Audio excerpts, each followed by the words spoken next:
Good afternoon students. अज बच्चे असीं नवा चैप्टर जोड़ा स्टार्ट करना है वो है D and F block elements. ठीक है, ये असीं डी वाले और एफ ब्लॉक वाले एलीमेंट्स के बारे पढ़ना है। डी ब्लॉक एलीमेंट्स वो होंगे जिन्हों के बेटा वो एलीमेंट्स लास्ट इलैक्ट्रॉन जिन्हों के जोड़ा वो डी सब शैल के ऐड होएगा। एंड एफ ब्लॉक एलीमेंट वो एलीमेंट होंगे जिन्होंने लास्ट इलैक्ट्रॉन यानी कि वैलेंस इलैक्ट्रॉन जोड़ा है वो एफ ऑर्बिटल जोड़ा है वो ऐड होएगा।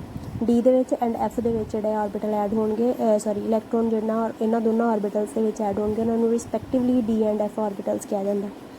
इहदे विच बेसिकली डी एंड जिहड़ा ऑर्बिटल है इनू ट्रांजिशन एलीमेंट्स भी कहा जाता है।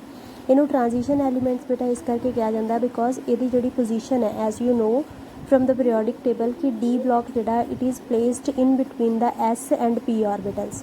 पी ब्लॉक्स एस ब्लॉक ते पी ब्लॉक दे विच इहदी हैगी है प्रेजेंस। ठीक है, सैकेंडली एक तो एक ही है sudden abrupt change from s to P.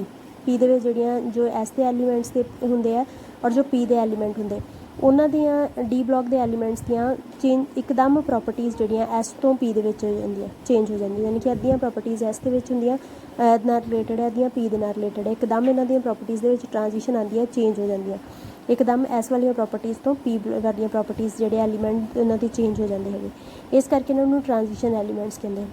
Secondly ये इलैक्ट्रॉनिक ट्रांजिशनस भी होंदियां हैं। इलैक्ट्रॉनिक ट्रांजिशनस मतलब कि अनपेयर्ड इलैक्ट्रॉन होने करके पार्शली फिल्ड ऑर्बिटल्स होने करके जोड़े इलैक्ट्रॉन्स है वो एक ऑर्बिटल्स तो दूसरे ऑर्बिटल के जंप करते रहते हैं। ठीक है, जिहदे नाल की है ट्रांजिशनस इलैक्ट्रॉनिक जड़ियाँ इलैक्ट्रॉन्स जोड़े वो ट्रांजिशनस जड़ियाँ करते रहते हैं अपने ही ऑर्बिटल्स के विच। ठीक है, सैकेंडली इन्हां दे विच एक प्रॉपर्टी ये हैगी कि लास्ट इलैक्ट्रॉन जोड़ा हैगा वो पेनल्टीमेट शैल दे विच ऐड हुंदा। पेनल्टीमेट हुंदी कि जिद्दां लास्ट इलैक्ट्रॉन जोड़ा हैगा अगर तुसीं इहदी जनरल इलैक्ट्रॉनिक कॉन्फिगरेशन पढ़ोगे तो ये सब तो पहला साडे कोल नोबल गैस है, कोई भी नोबल गैस हो सकती है। और सैकेंडली जोड़ा डी इलैक्ट्रॉन है उन्होंने आपां N minus D and then N S इदा इस तरीके नाल लिखते हैं। एन माइनस वन ये 1 to 10 होंगे ये और ये 0 to 1 होंगे। ठीक है, एन एस सॉरी जी 1 to 2 आप लिख सकते हैं कि दो इलैक्ट्रॉन जोड़े ये ऐड हो जाते हैं। कंप्लीटली दो भी जी तुम लिख सकते हैं दो इलैक्ट्रॉन जोड़े 1 to 2 ऐड होंगे। दैन जोड़े डी इलैक्ट्रॉन वो 1 to 10 जोड़े पेनल्टीमेट यानी कि बाहर वाली शैल तो एक शैल घट जी वो ऐड होंगे।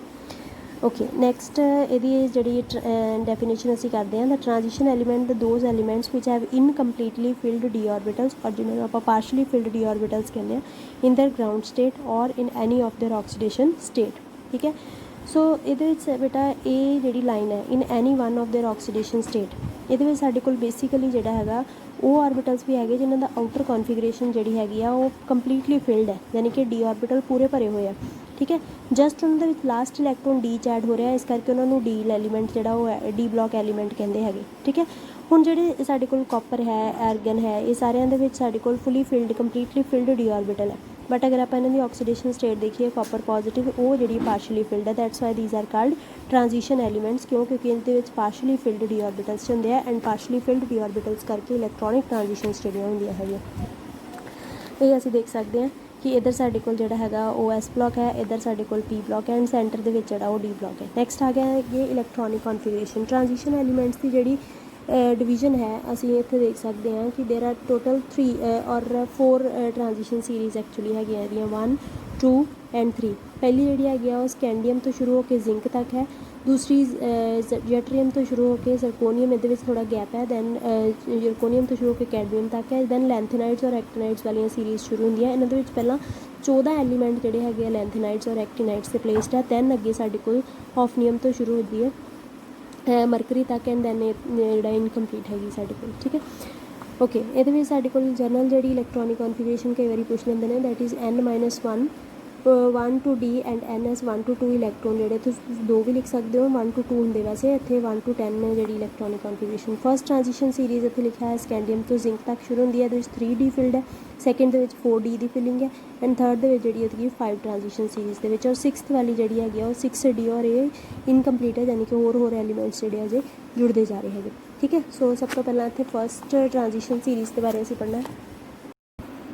नैक्सट बच्चे साडे कोल हैगा general characteristics of transition elements. First is the ये वेरी वेरी इंपॉर्टेंट है ये बहुत ही इंपॉर्टेंट है इन्हों के करैक्टर जोड़े हैं ट्रांजिशन एलीमेंट्स के। So nearly all the transition elements have typically metallic properties such as have high जो भी metals ਦੀਆਂ properties ਹੁੰਦੀਆਂ ਉਹ ਸਾਰੀਆਂ ਇਹਨਾਂ ਦੇ ਵਿੱਚ ਹੈਗੀਆਂ, ਇਹ ਸਾਰੇ ਹੀ metal ਹੈ ਐਕਸੈਪਟ ਮਰਕਰੀ ਨੂੰ ਛੱਡ ਕੇ ਬਾਕੀ ਸਾਰੇ ਹੀ ਜਿਹੜੇ ਹੈਗੇ ਆ ਉਹ ਮਰਕਰੀ ਜਿਹੜਾ ਹੈ ਰੂਮ ਟੈਂਪਰੇਚਰ ਦੇ ਉੱਪਰ ਲਿਕੁਇਡ ਹੈ, ਬਾਕੀ ਸਾਰੇ ਜਿਹੜੇ ਹੈਗੇ ਆ ਉਹ ਮੈਟੈਲਿਕ ਹੈ ਯਾਨੀ ਕਿ ਹਾਰਡ ਹੈਗੇ। They have high melting and boiling point, obviously ਇਹ ਮੈਟਲਸ ਹੈ ਅਤੇ ਇਹਨਾਂ ਦਾ ਮੈਲਟਿੰਗ ਐਂਡ ਬੋਇਲਿੰਗ ਪੁਆਇੰਟ ਵੀ ਜ਼ਿਆਦਾ ਹੋਏਗਾ ਔਰ ਹੀਟਸ ਆਫ ਵੇਪਰਾਈਜੇਸ਼ਨ ਵੀ ਬਹੁਤ ਜ਼ਿਆਦਾ ਹੈਗਾ। ਹਾਈ ਐਂਡ ਮੈਲਟਿੰਗ ਪੁਆਇੰਟ ਹੋਣ ਕਰਕੇ ਇਹਨਾਂ ਨੂੰ ਵੇਪਰਾਈਜ਼ ਕਰਨਾ ਔਖਾ ਹੈਗਾ, ਇਸ ਕਰਕੇ ਇਹਨਾਂ ਦਾ ਹੀਟ ਆਫ ਵੇਪਰਾਈਜੇਸ਼ਨ ਜਿਹੜਾ ਉਹ ਬਹੁਤ ਜ਼ਿਆਦਾ ਹੈਗਾ। Transition element very high density ਬਹੁਤ ਜ਼ਿਆਦਾ ਹੈ ਐਸ ਬਲੋਕ ਤੋਂ ਇਹਨਾਂ ਦੀ। ਫਸਟ ਆਇਨਾਈਜੇਸ਼ਨ ਐਨਰਜੀ ਜਿਹੜੀ ਆ ਹਮੇਸ਼ਾ ਜ਼ਿਆਦਾ ਹੁੰਦੀ ਹੈ ਦੈਨ ਦੋਜ਼ ਆਫ ਐਸ ਤੋਂ ਐਂਡ ਲੈਸਰ ਦੈਨ ਪੀ। ਮੈਂ ਕਿਹਾ ਸੀ ਤੁਹਾਨੂੰ ਕਿ ਇਹਦੇ ਵਿੱਚ ਟ੍ਰਾਂਜੀਸ਼ਨ ਆਫ ਪ੍ਰੋਪਰਟੀਜ਼ ਹੁੰਦੀਆਂ ਐਸ ਤੋਂ ਪੀ ਤੋਂ ਐਸ ਦੇ ਵਿੱਚ ਦੀਆਂ ਜਿਹੜੀਆਂ ਫਸਟ ਆਇਨਾਈਜੇਸ਼ਨ ਐਨਰਜੀ ਤੋਂ ਜ਼ਿਆਦਾ ਹੈ ਇਹਨਾਂ ਦੀ ਔਰ ਪੀ ਵਾਲਿਆਂ ਤੋਂ ਘੱਟ ਹੈਗੀ। They are lying in between, so there is completely transition of properties. S ਦੀਆਂ ਜਿਹੜੀਆਂ ਐਸ ਵਾਲੇ ਤੋਂ ਜਿਹੜੀ ਜ਼ਿਆਦਾ ਹੋਏਗੀ ਡੀ ਦੀ ਫਸਟ ਆਇਨਾਈਜੇਸ਼ਨ ਐਨਰਜੀ ਔਰ ਪੀ ਵਾਲੇ ਤੋਂ ਜਿਹੜੀ ਹੈਗੀ ਉਹ ਘੱਟ ਹੋਏਗੀ। They are electropositive in nature, obviously they are metallic and electropositive. Most of them form coloured compounds. ਇਹ ਡੀ ਆਰਬਿਟਲਸ ਦੀ ਯਾਨੀ ਕਿ ਟ੍ਰਾਂਜੀਸ਼ਨ ਐਲੀਮੈਂਟਸ ਦੀ ਬੈਸਟ ਪ੍ਰੋਪਰਟੀ ਹੈ ਕਿ they all are coloured. They have good tendency to form complexes. ਇਹਦੇ ਵਿੱਚ ਬਹੁਤ ਸਾਰੀਆਂ ਇੰਟਰਸਟੀਸ਼ੀਅਲ ਸਪੇਸਿਸ ਹੁੰਦੀਆਂ ਜਿਹਦੇ ਕਰਕੇ ਮੈਟੈਲਿਕ ਕਰੈਕਟਰ ਹੋਣ ਕਰਕੇ ਇੰਟਰਸਟੀਸ਼ੀਅਲ ਸਪੇਸਿਸ ਹੋਣ ਕਰਕੇ ਕੰਪਲੈਕਸਿਸ ਵੀ ਬਹੁਤ ਅੱਛੇ ਬਣਾਉਂਦੇ with each and every no we can see that with donor atoms like oxygen, nitrogen, sulphur, phosphorus, ਇਹਨਾਂ ਸਾਰਿਆਂ ਦੇ ਨਾਲ ਜਿਹੜੇ ਕੰਪਲੈਕਸਿਸ ਬਣਾ ਲੈਂਦੇ। ਨੈਕਸਟ ਇਹਨਾਂ ਦੀਆਂ ਬਹੁਤ ਸਾਰੀਆਂ ਆਕਸੀਡੇਸ਼ਨ ਸਟੇਟਸ ਹੁੰਦੀਆਂ because they exhibit partially filled d ਆਰਬਿਟਲਸ।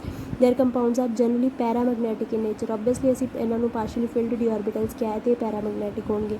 ਦੇ form alloy with other metals, obviously due to the interstitial spaces ਕਰਕੇ ਇਹਦੇ ਜਿਹੜੇ ਨॉन ਮੈਟਲਸ ਦੇ ਨਾਲ ਜਿਹੜੇ ਕੰਪਾਊਂਡਸ ਬਣਾ ਲੈਂਦੇ ਹੈਗੇ। They form interstitial compound with elements such as, ਇਹ ਦੇਖੋ ਸਾਰੇ ਐਲੀਮੈਂਟਸ ਦੇ ਨਾਲ ਬਣਾ ਲੈਂਦਾ। Next most of the transition metal manganese, nickel, cobalt, chromium, palladium, vanadium, platinum et cetera their compounds have used as these compounds are used as catalyst. ਇਹ ਸਾਰੇ ਜਿਹੜੇ ਹੈਗੇ ਕੈਟਲਿਸਟ ਦੇ ਵਿੱਚ ਜਿਹੜੇ ਯੂਜ਼ ਹੁੰਦੇ ਹੈਗੇ। ਸੋ ਬੱਚੇ ਅਸੀਂ ਜਿੰਨਾ ਕੁ ਟੋਪਿਕ ਅਸੀਂ ਕਰ ਲਿਆ ਹੈਗਾ ਉਹਦੇ ਬੇਸ 'ਤੇ ਸਾਡੇ ਕੋਲ ਕੁਛ ਕੁਐਸਚਨਸ ਹੈਗੇ। ਕੁਐਸਚਨਸ ਇੱਦਾਂ ਹੈਗੇ ਕਿ ਇਹਦੇ ਵਿੱਚ ਸਭ ਤੋਂ ਪਹਿਲਾਂ ਡੈਫੀਨੇਸ਼ਨ ਹੈਗੀ ਇਹਦੀ ਡੀ ਬਲੋਕ ਐਲੀਮੈਂਟਸ ਦੀ, ਠੀਕ ਹੈ। ਨੈਕਸਟ ਕੁਐਸਚਨ ਤੁਹਾਨੂੰ ਇਸ ਤਰੀਕੇ ਦੇ ਨਾਲ ਪੁੱਛ ਸਕਦੇ ਆ ਕਿ ਵਾਟ ਆਰ ਟ੍ਰਾਂਜੀਸ਼ਨ ਐਲੀਮੈਂਟਸ ਕਿਆ ਹੁੰਦੇ, which of the d orbitals which of the d block elements are not considered as transition element and why. कौन से ਜਿਹੜੇ ਉਹਨਾਂ ਆਪਾਂ ਨਹੀਂ ਕੰਸੀਡਰ ਕਰਦੇ ਡੀ ਬਲੌਕ ਐਲੀਮੈਂਟ। ਕਹਿੰਦੇ ਕਿ which represents a transition between metals and non metals, ਯਾਨੀ ਕਿ ਐਸ ਵਾਲੇ ਜਿਹੜੇ ਆਰਬਿਟਲ ਹੁੰਦੇ ਉਹ ਸਾਰੇ ਮੈਟਲ ਹੈ ਔਰ ਜਿਹੜੇ ਦੂਸਰੇ ਪੀ ਵਾਲੇ ਹੈਗੇ ਆ ਉਹਦੇ ਵਿੱਚ ਮੈਟਲਸ ਵੀ ਹੈ ਨॉन ਮੈਟਲਸ। ਇਹ ਟ੍ਰਾਂਜੀਸ਼ਨ ਹੈ ਦੋਨਾਂ ਦੇ ਵਿੱਚ, ਠੀਕ ਹੈ, ਚੇਂਜ ਆਫ ਪ੍ਰੋਪਰਟੀਜ਼ ਹੈ, that's why these R called transition elements, ਠੀਕ ਹੈ। these elements lie in the middle of the periodic table, ਇਹ ਵਿੱਚ ਹੈਗੇ, ਠੀਕ ਹੈ। ਔਰ ਕਿਹੜੇ ਐਲੀਮੈਂਟਸ ਜਿਹੜੇ ਹੈਗੇ ਆ ਉਹ ਡੀ ਬਲੌਕ ਨੂੰ ਆਪਾਂ ਡੀ ਬਲੌਕ ਤੇ ਕਹਿ ਸਕਦੇ ਹਾਂ ਬਟ ਟ੍ਰਾਂਜੀਸ਼ਨਸ ਨਹੀਂ ਕਹਿ ਸਕਦੇ। ਡੀ ਟ੍ਰਾਂਜੀਸ਼ਨ ਐਲੀਮੈਂਟ ਹੋਣ ਵਾਸਤੇ ਟ੍ਰਾਂਜੀਸ਼ਨ ਜਿਹੜੀ ਕਿ ਪਾਰਸ਼ਲੀ ਫਿਲਡ ਡੀ ਆਰਬਿਟਲ ਹੋਣੇ ਬਹੁਤ ਜ਼ਰੂਰੀ ਹੈ। But in case of zinc, cadmium, mercury ਇਹਨਾਂ ਦੇ ਵਿੱਚ ਬਿਲਕੁਲ ਵੀ ਡੀ ਆਰਬਿਟਲ ਖਾਲੀ ਨਹੀਂ ਹੈਗੀ। So why they are called D transition element? No, these are not called these cannot be called transition element, these are called d block elements because the last electron enters in the d subshell। write the name and atomic number of ninth element, again ninth वाला ਜਿਹੜਾ होगा वो chromium sorry copper होएगा। why is copper considered as transition element? क्यों? क्योंकि ਇਹਦੀ ਜਿਹੜੀ oxidation state है copper प्लस और copper plus 2 ਜਿਹੜੀ ਹੈਗੀ ਹੈ क्यूपरिक and cuprous ਜਿਹੜੀਆਂ ਹੈਗੀਆਂ ਇਹਨਾਂ ਦੇ ਵਿੱਚ ਜਿਹੜੇ partially filled d orbital ਹੁੰਦੇ ਯਾਨੀ ਕਿ unpaired d orbitals ਹੈ, ਠੀਕ ਹੈ। Next is the copper the electronic configuration. As we all know that the exceptional configuration है, तुसी ए वाली लिखनी हैगी है argon 3D first transition series का हैगा ते इस तरीके नाल। Write the electro chromium 2 positive, chromium 2 positive दे विच पहला लास्ट इलैक्ट्रॉन 2 ਜਿਹੜੇ ਨਿਕਲਣਗੇ एंड दैन इत्थे साडे कोल 4 रह जाएगा ये इस तरीके नाल, ठीक है। ये सारिਆਂ ਦੀ इलैक्ट्रॉनिक कॉन्फिगरेशन विच यू हैव टू प्रैक्टिस करोगे और ਤੁਹਾਨੂੰ आ जाएगी। Next silver atom has completely filled D orbital in its ground state, how can you say that it is a transition element?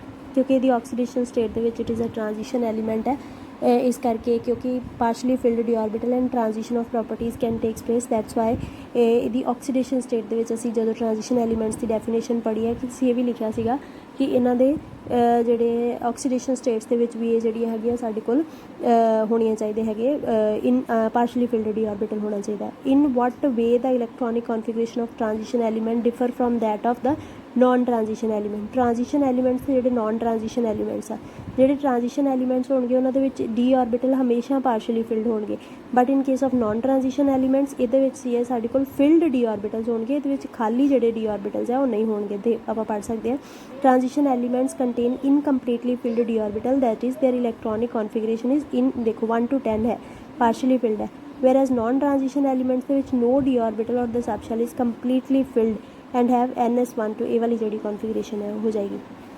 Calculate the number of unpaired electron in the following gaseous ions, ਇਹਦੀ ਅਸੀਂ ਲਿਖ ਸਕਦੇ ਹਾਂ unpaired electron. What are the d block elements ਕੀ ਹੁੰਦੇ ਹੈਗੇ? D block ਜਿਨ੍ਹਾਂ ਦੇ ਵਿੱਚ ਲਾਸਟ ਇਲੈਕਟ੍ਰੋਨ ਜਿਹੜਾ enters in the d subshell ਦੇ ਵਿੱਚ ਐਡ ਹੋਏਗਾ। This is the electron general electronic ਕਨਫਿਗਰੇਸ਼ਨ।